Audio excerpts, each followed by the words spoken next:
안녕하세요. 얼마 전에 이혼에 성공한 돌싱입니다. 이렇게 글을 적게 되기까지 마음고생이 많았어요. 그래도 이렇게 극복해서 사용글을 작성하게 되었으니 정말 다행인 거죠. 저와 남편은 어려서부터 친하게 지낸 동네 소꿉친구였습니다. 아버지끼리 같은 고향 출신이라 같은 향후회에 다니셨거든요. 가족끼리도 자주 만났기에 어릴 때는 저희 부부도 자주 만나게 됐죠. 사춘기 때는 좀 멀어졌지만 사회인이 되어 다시 만났을 때는 서로에게 관심이 있어 연인으로 발전했습니다. 저희 집이 살짝 더 잘 살았기에 시부모는 처음에는 무척 잘해주었어요.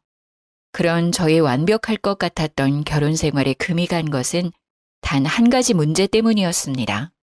아가, 도대체 몇 년 동안 우리를 더 기다리게 할 참이냐? 너 시집 오기 전에 혼 장담을 했어. 떡두꺼비 같은 손주 척하니 안겨주겠다고. 죄송해요, 아버님. 저희도 이래저래 노력은 하고 있는데 잘 안 생기네요. 으이그, 대체 이게 뭐냔 말이야. 우리 정호 3대 독자야. 자식은 많이 낳아도 모자란데 어찌 단 한 번도 소식이 없어. 손주 타령하는 시부의 모습을 보는 것도 이때쯤엔 지겨워지고 있었습니다. 게다가 오기 싫은 시댁에 매번 들리자는 남편에게도 짜증나기 시작했죠. 아버지, 그만하세요. 우리도 다 노력하고 있어요. 조만간 생길 테니 걱정 마세요. 7년 동안 안 생긴 애가 갑자기 생길 리가 있겠냐? 예, 정호야. 조금이라도 젊을 때 애를 낳아야 해. 그래야 잘 키울 수 있어. 너희 애만 낳으면 우리가 다 키워준다고 했지 않니? 너무 그러시면 생길 애도 도망가겠어요, 아버지. 조금만 기다려주세요. 저희 얼른 애 만들어서 아버지 두 손에 안겨드릴 테니까. 이렇게 호언장담의 말을 꺼내는 남편에게도 화가 났습니다. 노력이라고는 하지도 않으면서 최근에는 늦게 들어와 피곤하다, 바쁘다며 저를 외면하기만 하면서 말이죠. 그리고 너 얼마 전에 사업 자금으로 돈 필요하다더니 어떻게 됐어? 아버지한테 손 벌리지 마라. 나는 못 빌려줘. 아, 그건 어떻게든 해결했어요. 장인어른께서 5천만 원 빌려주셨어요. 그래, 애를 못 가지면 그런 거라도 도움이 되어야지. 너한테 있는 건 그 돈 많은 아버지뿐이지 않냐. 그래도 여자한테 제일 중요한 건 후손을 낳는 거야. 일의 경중을 잘 알아서 꼭 이번 연도에는 애를 가질 수 있도록 해. 네, 아버지. 걱정 마세요.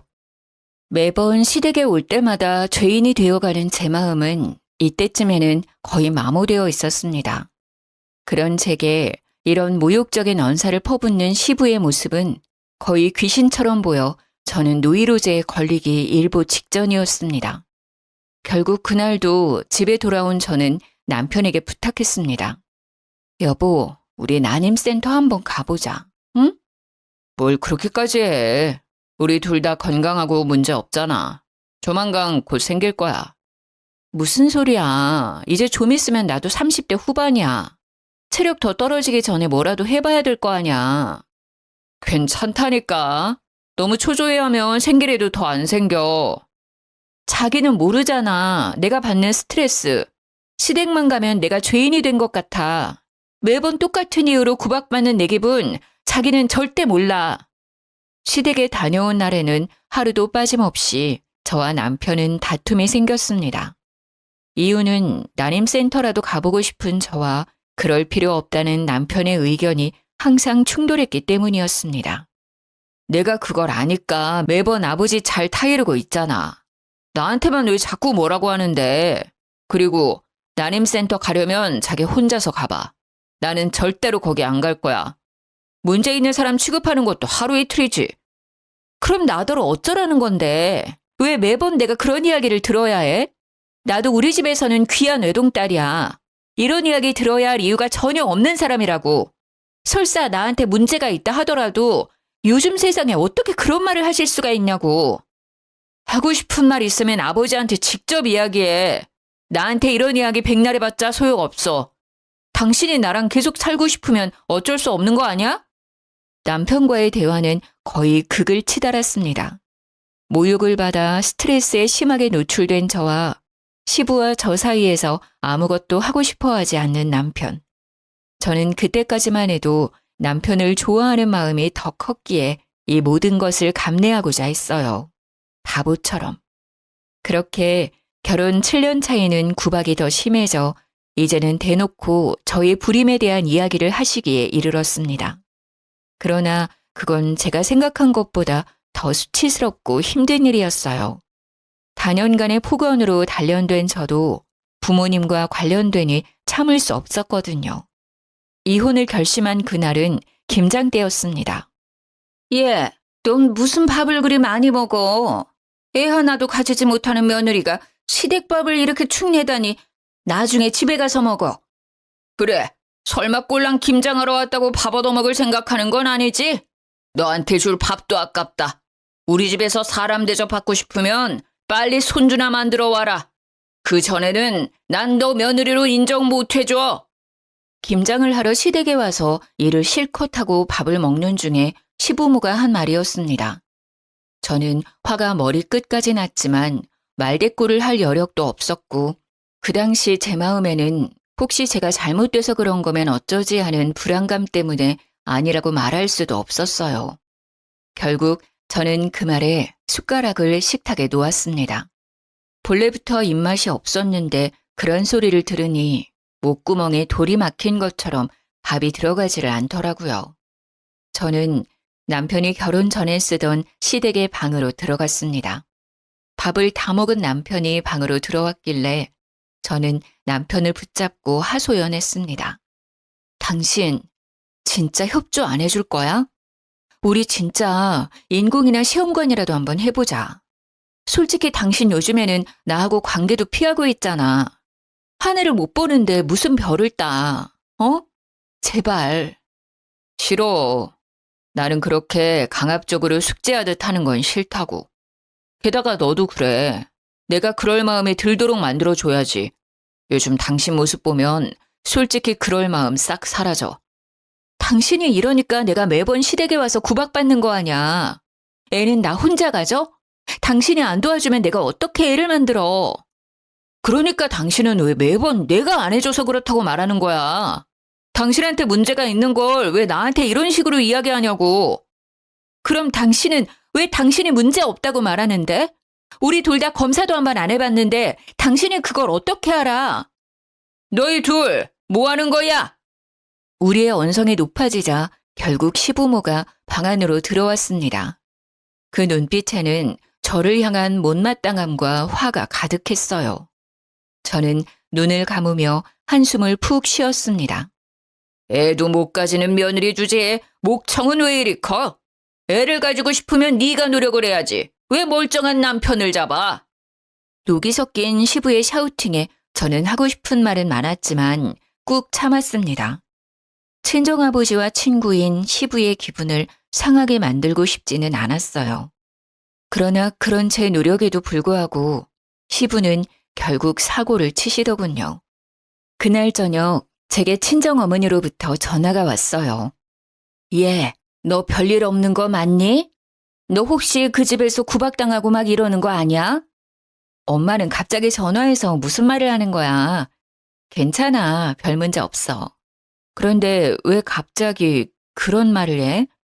얘, 지금 너희 아버지랑 향후에 저녁 모임 갔다 오는 길인데 세상에 사돈이 우리 보는 앞에서 네 욕을 하지 뭐냐? 그 인간이 돌았는지 사람들이 그렇게 많은데 큰 소리로 떠벌리더라니까. 뭐? 무슨 욕을 했는데? 네가 애를 못 낳는다고 며느리 잘못 들였다고 그러더라. 나 원참 볼 것도 없는 사위 그래도 딸이 좋아하는 사람이라고 용돈도 챙겨주고 사업자금까지 챙겨줬는데 남의 딸을 욕해? 엄마가 잘못 들은 건 아니고 설마 아버님이 우리 아버지한테 그런 말을 했을 리가. 그래도 사돈이기 이전에 친구 사이인데. 내 귀로 똑똑히 들었어. 아주 우리 들으라고 큰 소리로 말하더라. 게다가 아유 내가 어이가 없어서 그 말만 한 줄 아니? 아주 몰상식하고 시대착오적인 말을 하는데 또 뭐라고 하셨는데? 아니다. 듣지 마. 너 기분 안 좋아. 엄마가 괜히 화가 나서 너한테 전화했어. 너한테 이런 얘기하는 게 아닌데. 미안해. 말을 하려던 엄마의 입이 갑자기 무거워졌습니다. 그 모습에 묘하게 오기가 생겨 저는 어머니를 추궁했습니다. 뭐라고 했는지 말해봐. 사실 나 애 못 가진다고 시댁에서 자주 구박받아. 항상 나한테 하던 말씀 하셨겠지. 뭐? 진짜로 그래? 너 진짜로 옛날 같으면 첩이라도 드릴 판이라는 말을 듣는 거야? 아니, 대리모라도 쓰라는 그런 말도 안 되는 소리까지 들어? 이게 무슨 일이야? 너 당장 이혼해. 엄마는 절대로 그 집에 너 안 놔둘 거야. 설사 네게 문제가 있다 하더라도 시부가 어떻게 며느리 욕을 그렇게 아는 사람 많은 데서 할 수 있어? 화가 난 친정어머니의 그 말에는 저도 깜짝 놀랐습니다. 어떻게 그렇게 심한 말을 했을까? 그것도 사람의 많은 향후회에서 남들 다 들으라고. 엄마, 흥분하지 마. 일단은 알겠어. 너무 마음 쓰지 말고. 예, 나는 괜찮아. 나는. 근데 너희 아버지 묘하게 경직돼서는 화를 참는 모양인지 한숨을 푹푹 내쉬고 앞으로 향후의 모임에 나갈 수 있으려나 모르겠어. 하나뿐인 외동딸 얼마나 애지중지하는지 잘 알잖니. 그런 외동딸을 사돈이 그렇게 흠 있는 여자로 소문냈으니 저는 친정어머니의 말에 아무 대꾸도 하지 못했습니다. 모두 제 잘못인 것만 같고 제가 무언가라도 해야 할 것 같다는 생각이 들었어요. 어머니와 전화를 끊은 저는 남편이 들어오기를 기다렸습니다. 그날따라 남편은 늦게 도착했고 저는 어두컴컴한 안방에서 잠도 이루지 못한 채 남편을 맞이했습니다. 여보, 우리 내일 당장 난임센터 가자. 갑자기 무슨 소리야. 그건 안 하고 싶다고 이야기했잖아. 내 친구들이 그냥 마음 편하게 먹고 있으면 생긴다고 했다니까. 그리고 나는 진짜 괜찮아. 절대로 문제 없어. 당신, 내가 무슨 소리 들었는지 알기나 해? 내가 뭘 그렇게 잘못했길래 우리 엄마 아빠한테까지 싫은 소리를 듣게 만들어야 하는데? 왜? 뜬금없이 무슨 소리야. 시아버님께서 향후에 가셔서는 우리 엄마 아빠 들으라고 크게 말씀하셨다더라. 애 못 낳는 며느리 들여서 집안 망하게 생겼다고. 옛날 같으면 첩을 들였을 거라고 대리모를 생각하고 있다고. 그 이야기를 엄마한테 전해 듣는 내 기분이 어떨지 당신은 궁금하지도 않지. 아니, 그 이야기를 직접 들은 우리 부모님 기분이 어떠셨겠어? 설마 아버지가 진짜 그러셨겠어? 장인 장모님이 과장되게 말씀하시는 거겠지. 궁금하면 향후에 낳았던 다른 분들께 물어보시던가. 항상 이런 식이잖아. 난임센터 가서 애 가지는 사람 생각보다 많아. 우리도 충분히 생길 수 있고. 그런데 당신이 도와주지 않으면 나는 영원히 애를 못 가져. 진정 좀 해. 그렇다고 갑자기 그렇게 가자고 하면 나도 준비를 해야 하는데. 잘 생각해봐. 내가 임신하면 양가 부모님들이 가만히 계시겠어? 첫 손주를 위해 우리 아버지가 뭐라도 해줄 것 같지 않아? 남편의 뜨뜻미지근한 반응에 저는 커다란 미끼를 던지기로 했습니다. 언제나 사업 자금이 부족하다는 남편에게 제 아이를 담보로 아버지에게 돈을 받자고 이야기를 꺼낸 것입니다. 아이를 담보로 이런 거래는 안 된다는 생각에도 이런 말을 꺼내게 만든 상황이 저는 너무 원망스러웠어요. 물론 이렇게 말하지 않아도 친정 아버지는 저와 아기를 위해 뭐라도 해주시려고 하시겠죠. 그러나 직접 제게 이야기를 들은 남편은 그 이야기에 혹하는 것 같더라고요. 알았어. 이번 한 번만 갔다 오자. 다음번은 안 갈 거야. 알았지? 어차피 내 문제는 아니라는 거 거의 확실하다니까. 당신이나 마음의 준비를 해. 당신이 문제면 진짜 답도 없어. 묘하게 확정적인 남편의 말에 저는 남편이 어디서 검사라도 몰래 해봤나 하는 생각이 들었지만 겨우 남편을 설득한 것 같아 첫발을 뗀 기분에 그 생각을 무시했습니다. 응, 고마워. 가서 검사만 해주면 나머지는 내가 다 알아서 할게.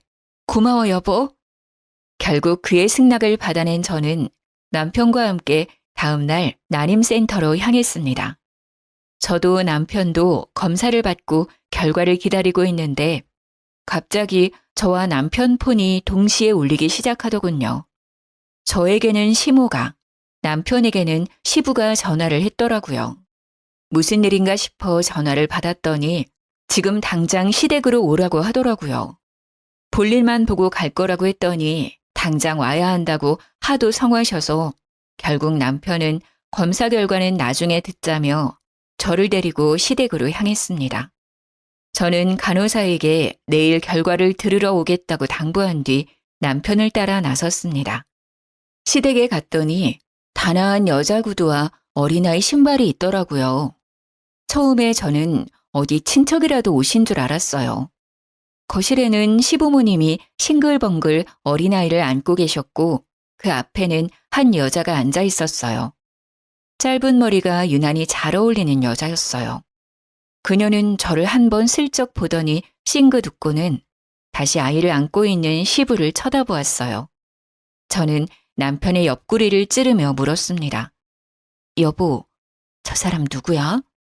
제 말에도 묵묵부답인 남편의 옆얼굴은 이상하게 잔잔했습니다.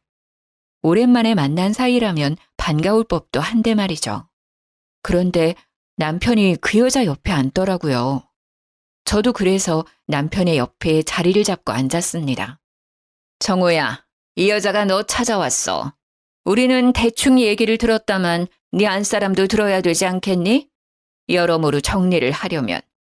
저는 시모의 말을 이때까지만 해도 이해를 할 수 없었습니다. 그러나 시모의 말에도 남편은 말을 꺼내지 못하고 있었습니다. 정호 씨가 말하기 힘들어하니까 제가 말씀드릴게요. 저는 정호 씨와 4년간 사귄 김선영이라고 해요. 네? 제가 당신 몰래 정호 씨와 사귄 여자라고요. 내연녀 라는 말은 싫어하지만 이 단어가 제일 이해하기 쉽겠죠? 무슨 소리 하시는 거예요? 이 남자랑 사귀었다고요? 현재도 사귀고 있는 중이죠. 저희 4년간 사귀면서 아이도 낳고 잘 지냈어요. 솔직히 그렇게 그냥 지낼 수도 있었는데 정호 씨 시댁에서 손주 문제로 힘들다는 이야기를 듣고 이렇게 제가 직접 찾아왔어요. 저는 점차 열이 오르는 것이 느껴졌습니다. 게다가 남편에게 오려는 아이의 모습을 보니 그 말이 거짓도 아니라는 걸 느꼈습니다. 남편은 능숙한 솜씨로 아이를 안아주더군요. 제가 보고 싶었던 광경이긴 했지만 남편 품 안의 아이가 제 아이가 아니라는 것은 기분 나쁨을 넘어 소름 끼치는 일이었습니다. 솔직히 당신도 힘들잖아요. 그냥 이쯤에서 그만하시고 저한테 그 자리를 넘겨주시는 게 어떨까 하는데 괜찮으시죠? 자리를 넘겨달라니 이혼을 하라 말인가요? 네. 그래야 제가 며느리가 되고 제 아들이 손주가 되잖아요. 어차피 애도 없고 문제 있는 당신은 여기에 있을 자리도 없잖아요. 잠시만요. 정호 씨, 당신이 말해봐. 이게 무슨 일인지. 정말 저 여자 말이 다 맞아? 저는 그 상간녀의 말을 끊었습니다. 그녀에게 듣고 싶은 게 아니었습니다. 자초지종을 듣는다 하더라도 남편의 입으로 직접 듣고 싶었어요. 맞아. 4년 전에 우리 회사 직원으로 들어왔고 그때부터 만났어. 애는 2년 전에 태어났고. 당신이 나 몰래 4년간 바람 피면서 상간녀와의 사이에서 애까지 낳았다는 게 진짜 사실이라고? 어허, 상간녀라니. 우리 손주 낳아준 귀인한테 너는 무슨 말을 그런 식으로 해? 갑작스레 나에게 호통치는 시부의 모습에 저는 어안이 벙벙했습니다. 이 말도 안 되는 상황에 제가 가해자가 된 기분이었어요. 분명히 제가 피해자임에도 이 사람들은 제가 잘못했다고 저를 다그치고 있더라고요. 지금 여기 있는 사람들 중에 제정신인 사람이 저뿐인가요? 어느 시댁에 정식으로 결혼한 며느리보다 상간녀를 더 두둔하시는 건가요? 이건 아니죠. 어디서 말을 함부로 해? 이게 다 네 잘못 아니냐?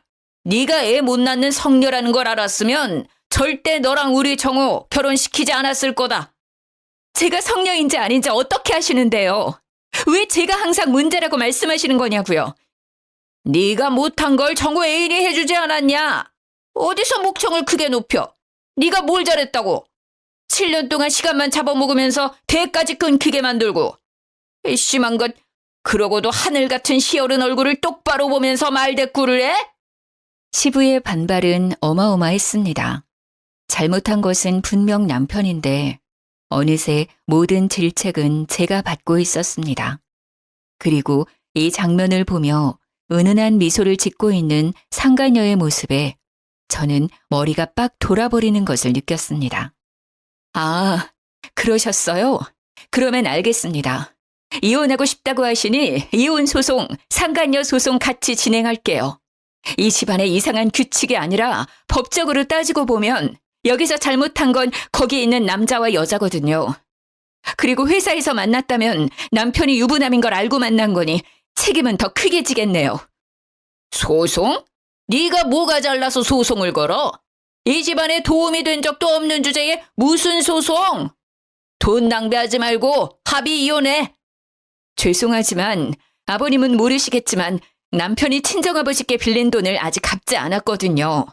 사업자금 5천만 원, 그리고 틈틈이 용돈도 받아갔죠. 그러니 그 사업자금은 빨리 청산하시고요. 위자료 소송도 할 거니까 위자료도 꼭 준비하세요. 그리고 지금 신혼집도 친정아버지가 돈 보내줘서 산 거니까 팔아서 보태준 만큼 돌려주시고요. 정우, 너 네 장인한테 빌린 돈을 아직 갚지도 않았어? 여태까지 뭘 한 게야? 못난 것. 그거 빌려준 빌미로 그 집안에서 또 얼마나 너랑 나를 만만하게 보겠어? 죄송해요, 아버지. 몇 년 전에 빌린 건데 아직 못 갚았어요. 모자란 놈. 좋다. 그건 내가 갚아주마.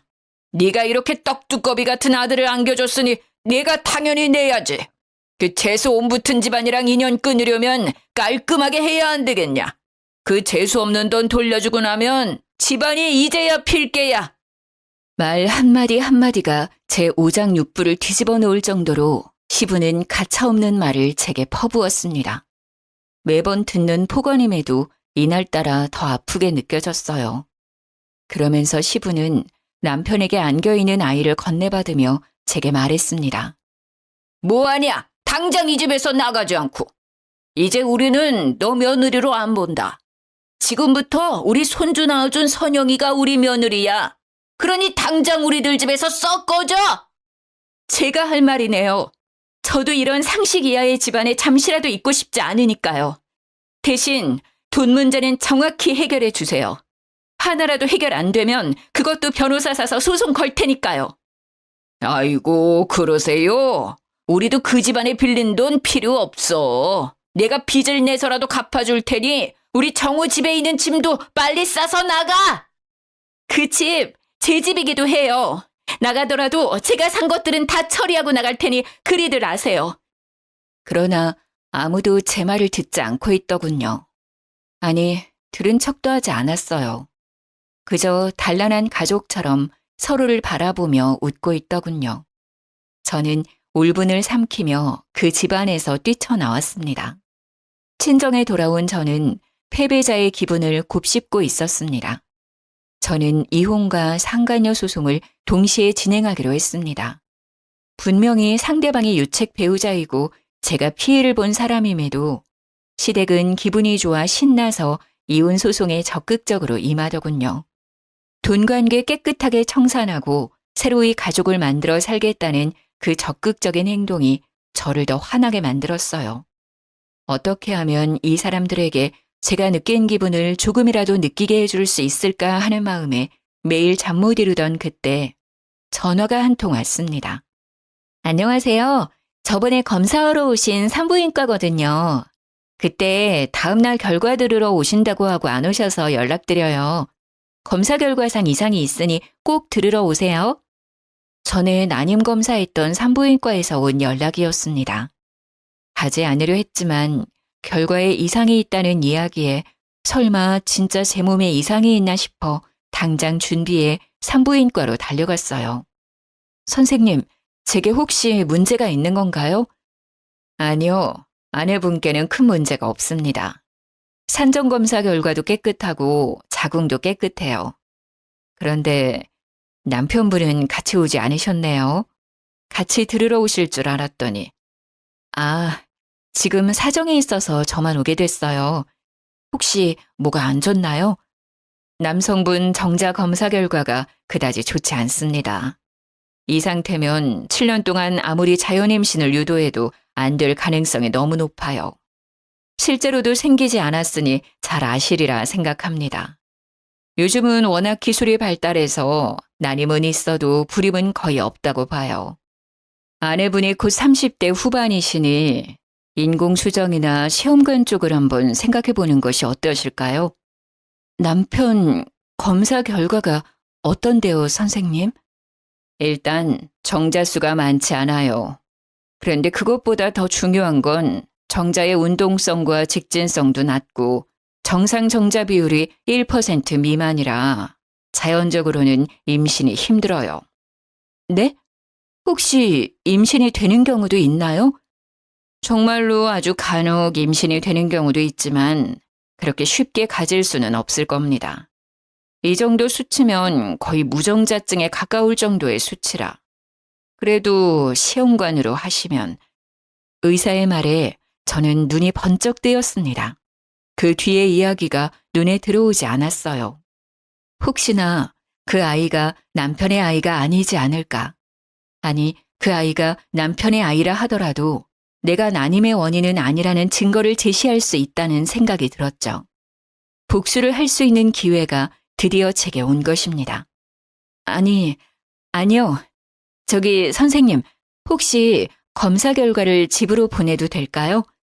남편과 연락이 잘 안 돼서 우편으로 보내면 잘 볼 것 같거든요. 네, 그럼 나가는 길에 주소 알려주고 가시면 검사 결과 보내드릴게요. 그리고 이 정도로 안 좋은 검사 결과라도 가능성이 없지 않으니 나중에라도 꼭 찾아오세요. 저는 나가면서 간호사에게 시댁 집 주소를 알려주었습니다. 혹시나 몰라 한 통 더 남편의 회사로 보내기로 했죠. 그리고 며칠 지나지 않아 모르는 번호로 전화가 왔습니다. 여보세요? 누구세요? 저 정호 씨 와이프예요. 우리 얘기 좀 해요. 정호 씨 와이프라. 아직 이혼은 소송 중이라 그쪽은 상관여고 제가 와이프인데. 뭐 이제 와서 그런 건 상관없겠죠.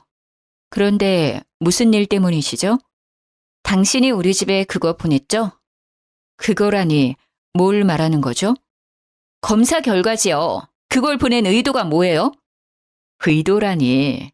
이혼 소송 전에 검사한 건데 김정호 씨도 알아야죠. 일단 만나서 이야기해요. 급히 전화를 끊는 걸 보니 시모가 집에 있었던 모양입니다. 저는 상간녀의 모습을 보며 그녀에게 문제가 있다는 것을 짐작했어요. 그래서 그녀가 말한 약속 장소로 향했어요. 안녕하세요. 얼굴 좋아 보이시네요. 저는 웃으며 폰을 자연스레 테이블 위에 뒤집어 올려두었습니다. 못 본 사이 퀭해진 상간녀의 얼굴에 저는 웃음이 절로 났습니다. 당신, 왜 그런 검사지를 시댁으로 보낸 거예요? 이러신다고 달라질 거 아무것도 없어요. 우리 애는 남편 애고 나는 그 사람 애를 낳은 유일한 여자니까. 아, 그러세요? 그러면 걱정할 일도 아니지 않나요? 왜 굳이 저를 불러내서 이야기를 하는지 잘 모르겠네요. 당신이 떳떳하면 그만이지. 그리고 떳떳하면 그 결과지 정호 씨한테 그냥 줘요. 그걸 왜 감추고 저한테 보자고 한 거죠? 떳떳하고 말고의 문제가 아니잖아요. 괜히 분란만 일으키려고 보낸 거나 마찬가지면서. 이보세요. 저는 그럴 생각 없어요. 저야말로 그 집과 인연 끊고 싶은 사람이니까요. 다만 그 검사 결과지에는 김정호 씨의 검사 결과가 있었고 그걸 들으러 가지도 않은 김정호 씨를 위해 결과를 우편으로 보낸 것뿐이에요. 그렇지만 굳이 그런 결과를 우편으로 보낼 필요가 있으셨나요? 남편이 멀쩡하다는 증거가 바로 우리 애예요. 게다가 저희는 이미 가족이라고요. 당신 같은 외부자가 왈가왈부할 일이 아니라고요. 그러니까 그렇게 당당하시면 친자검사라도 해보면 되잖아요. 당신 말대로라면 그 아이는 1%의 기적을 만들어낸 아이일지도. 의사는 자연임신 성공률이 굉장히 낮다고 했지만 이렇게 임신하셨잖아요. 그럼 축하받을 일이죠. 제게 찾아와서 따질 일이 아니라 저는 절대 안 해요. 제가 왜 친자 검사를 해요? 우리 애는 정호 씨 애가 확실하다고요. 그러세요? 다행이네요. 김정호 씨 3대 독자라 시부모께서 손주에 대한 애정이 남다르시거든요. 그때 보셔서 아시겠지만 손주라면 간이고 쓸개고 다 빼주실 위인이시라. 저는 상간녀의 얼굴이 허옇게 질린 것을 보고 웃어주었습니다. 그리고는 말이 다 끝난 것처럼 자리에서 일어나며 뒤집어 놨던 폰을 들어서 귀에 댔습니다. 다 들었지, 김정호 씨? 걱정할 필요 없겠는데? 이렇게 대쪽같이 당신애라는데 거짓말은 아니겠지. 친자검사는 자기가 알아서 하시고 이제 둘이 이야기하면 되겠네. 저는 폰 너머 소리치는 남편의 목소리를 무시하며 전화를 끊었습니다. 제 모습에 상간녀의 얼굴이 허옇게 질렸더라고요. 당신 뭐 한 거야? 설마... 네, 방금 그 전화 김정호 씨고요. 똑같은 검사지 그 사람 회사에도 하나 더 보냈어요. 혹시 누가 헛수작해서 못 볼 수도 있으니까요. 제 예상에 맞아서 그렇게 하셨죠. 여기 들어오기 전에 전화 왔길래 우리 대화 들려준 것뿐이에요. 괜찮죠? 어차피 당신은 거리낄 것 없잖아요. 미친! 그때 그녀의 전화벨 소리가 울리는 것이 들렸습니다.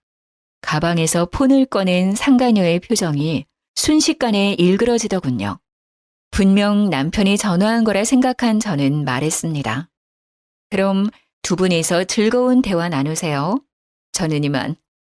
저는 가슴속에 맺혀있던 돌덩이가 시원하게 내려가는 기분을 느끼며 밖으로 나왔습니다. 카페 창문 너머로 보이는 상간녀의 쩔쩔매는 모습이 어찌나 보기 좋은지. 저는 피식피식 나오려는 웃음을 참느라 애썼습니다. 정말 단 하루 만에 세상이 다르게 보이더라고요. 상간녀의 모습을 보아하니 그녀도 귀가 구린 구석이 있었나 보더라고요. 그렇게 일이 끝나는 줄 알았습니다만 몇 주 뒤 남편이 저를 찾아왔어요. 여보, 우리 이야기 좀 해. 미안한데 난 할 말 없어, 김정호 씨. 그리고 여보라고 부르지 마. 곧 관계 청산할 사이에 무슨 여보? 게다가 당신 여보는 시댁에 잘 있지 않아? 당신 애도. 우리 제발 이제 그만하자. 내가 사과할게. 내가 인정할게. 이혼 소송 취소하고 다시 돌아가 우리. 미안한데 나는 그 집에 안 돌아가. 나 나갈 때 무슨 소리를 들었는지 당신도 잘 알지? 그런 소리를 듣고도 다시 돌아오라는 말을 해? 당신 시부모님이 나 다시 돌아오는 거 불쾌하게 여기실 거 아니야. 어머니도 아버지도 이제 2번 다시 당신한테 안 그럴 거야. 내가 무조건 못하게 막을게. 당신이 원하면 본가는 나 혼자 다닐게. 뭐든 당신한테 다 맞춰줄 테니까 제발 다시 시작하자 우리. 정신 차려. 당신 애 아빠야. 상간녀랑 사이에 애까지 가져놓고 나한테 와서 도대체 왜 이러는데? 애랑 그 여자랑 알콩달콩 살아. 내 애가 아니었어. 그랬어? 그런데 어쩌라고? 비장하고 오열하는 듯 말하는 남편에게 저는 덤덤하게 되받아쳤습니다. 내 애가 아닌 다른 남자 애였어. 그때 나랑 동시에 만나던 사람이 있었는데 그 남자 아이래. 그 남자랑 동거하면서 생긴 아이라고 하더라고. 그때 나한테 온 건 이미 계획된 거였더라고. 우리 집이 돈이 많을 것 같으니까. 그 남자하고 이야기해서 우리 집에 들어와서 사는 걸로. 믿고 싶지는 않은데 그 남자와 여전히 만나고 있더라고. 그래? 근데 그게 다 나랑 뭔 상관이야? 우린 이미 이혼 소송 진행 중이야. 그리고 난 그 상간녀 소송도 취하할 생각 없거든? 당신이 뭔가 피해를 봤으면 그 여자랑 해결해야 하는 거 아니야? 왜 나한테 와서 이러는지 모르겠는데? 나 속았다고! 그 여자 완전 선수였어! 그런 미친년한테 속은 내가 불쌍하지도 않아? 그럼 애 못 가진다고 상간녀 앞에서 쫓겨나간 나는 불쌍하지도 않았어? 어떻게 하나부터 10까지 다 자기 생각만 해? 그래, 너 불쌍하다. 그런데 난 안 불쌍하니? 네가 인간이면 여기 와서 이러는 거 정말 잘못된 거라는 생각 안 들어? 미안해. 그러니까 사과하잖아. 거기다가 장인어른께 빌린 돈 5천만 원도 그 여자한테 속아서 뺏겼어. 그 돈은 애 아빠한테 다 줬다고 하더라고. 어차피 지금 당장 그 돈도 못 갚아. 그러니 소송 취하하고 재결합하자. 어? 내가 정말 더 잘할게. 미안한데 나는 당신에게 돌아가고 싶은 마음이 하나도 없어. 뭐 때문인 줄 알아? 나도 애가 갖고 싶거든. 근데 당신은 나에게 애를 줄 수 없잖아. 당신이 애를 줄 수 있다 하더라도 나는 상간녀랑 바람피는 남자 유전자를 내 아이한테 물려주고 싶지가 않아. 솔직히 당신이 사실상 무정자증인 걸 알고 나니 이 이혼 소송이 참 고마워지고 있는 참이야. 어떻게 그런 식으로 말할 수가 있어? 이런 모욕적인 발언을 어떻게 할 수가 있어? 내 상황 뻔히 알면서. 당신 진짜 잔인한 여자야. 그치만 맞는 말이잖아. 게다가 다른 사람들은 몰라도 당신은 그렇게 힘들어하면 안 되지. 나는 무려 7년 동안 자기네 식구들한테 시달렸거든. 5천만 원에 위자료 5천만 원 딱 준비해. 1원짜리 한 장까지 다 돌려받을 테니까. 그리고 2번 다시 이런 쓸데없는 일로 나 찾아오지 마. 저는 남편에게 으름장을 놓았습니다. 남편은 저의 강한 반발에 결국 포기하고 집으로 돌아갔습니다. 그렇게 구박하며 저를 못살게 굴 때는 언제고 이제와 돌아와 달라니 염치가 없어도 너무 없는 거죠. 그 뒤로 이혼과 상간녀 소송은 무사히 마쳐졌고 저는 제 상처를 낫게 해줄 새로운 사랑을 찾게 되었습니다. 서로 돌싱이었지만 이전의 상처 때문인지 남자분은 안목이 높아져 다정하고 상냥한 사람을 만나게 됐습니다. 그와는 금슬이 제법 좋아 재혼해서 곧바로 임신이 되었고 연년생 둘째도 제 뱃속에 있었거든요. 아이를 키우는 건 힘들지만 저에겐 너무나도 소중한 존재라 항상 웃음이 가득했어요. 그날은 아버지 손잡고 아버지 친구 아들의 결혼식에 가게 됐습니다. 아버지는 일부러 저를 데리고 가고 싶어하는 눈치셨고 저는 이유도 모른 채 결혼식에 갔다가 이유를 알게 됐죠. 아이고, 잘 지냈나? 아들 장가가는 거 축하해. 이제 곧 손주 볼 날도 머지않았구만. 그래, 40이 다 돼서 가는 아들 장가가 이렇게 기분이 좋아. 아이고, 근데 이 귀여운 아이는 누군가? 아, 우리 손주라네. 그리고 옆에 우리 딸. 아, 그런데 할아버지가 됐다는 소식은 못 들었는데. 뭐 그렇지. 손주 봐주느라 요즘 집안이 떠들썩해. 재롱 보느라 바쁘기도 하고.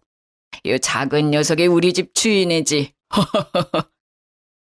즐거운 마음에 농까지 섞어가며 대화를 나누던 친정아버지와 그 모습을 궁색한 표정으로 바라보고 있는 전 시부가 보였습니다.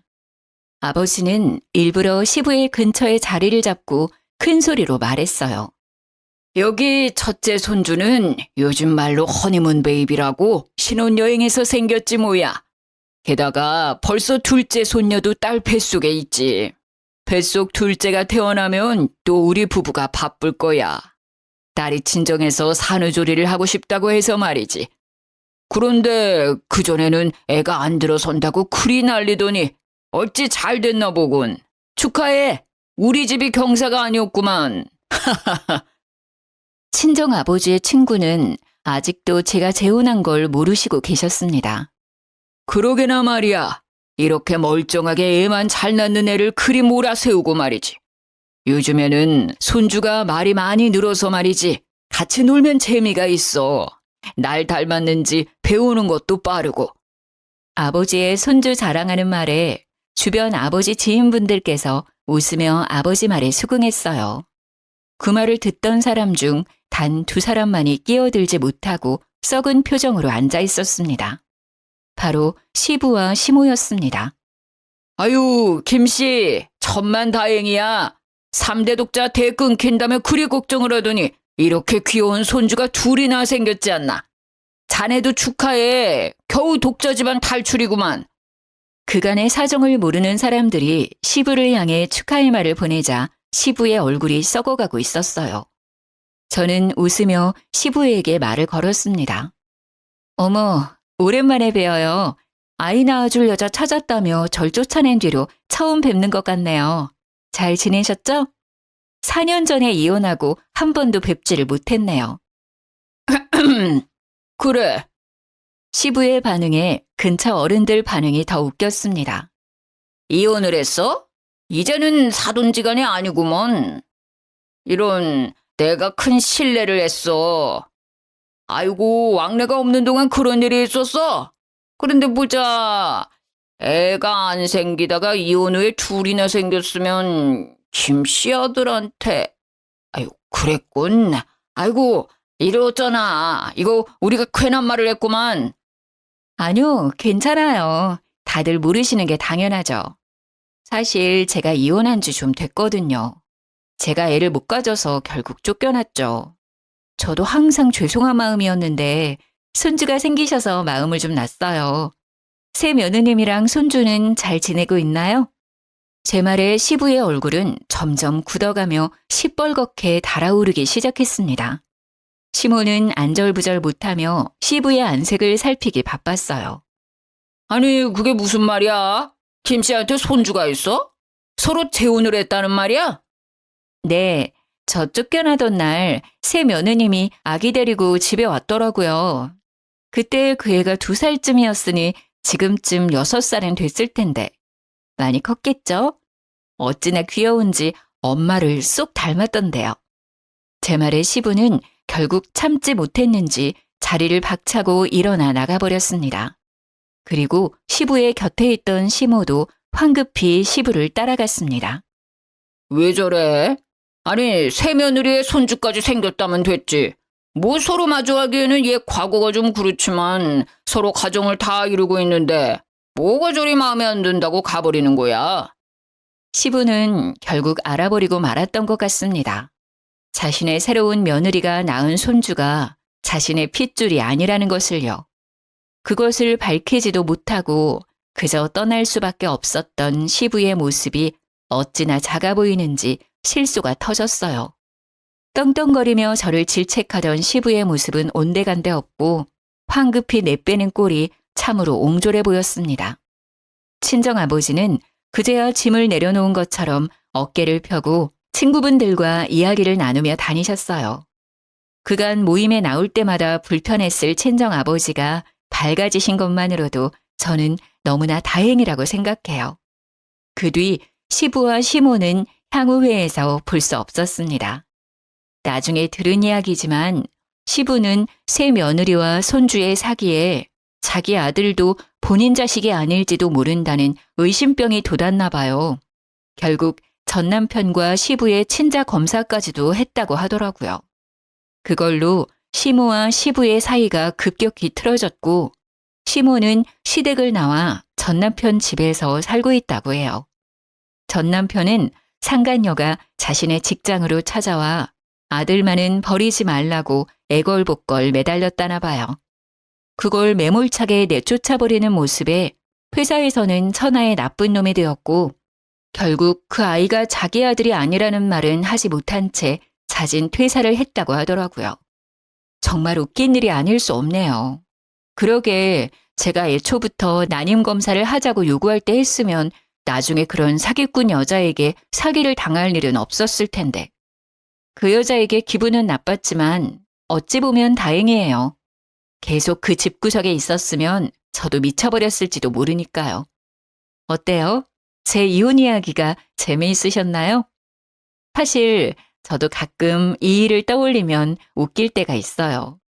제가 행복하다는 반증이겠죠? 지금까지 저와 함께 웃어주셔서 감사해요. 그리고 이번에는 꼭 행복해질게요.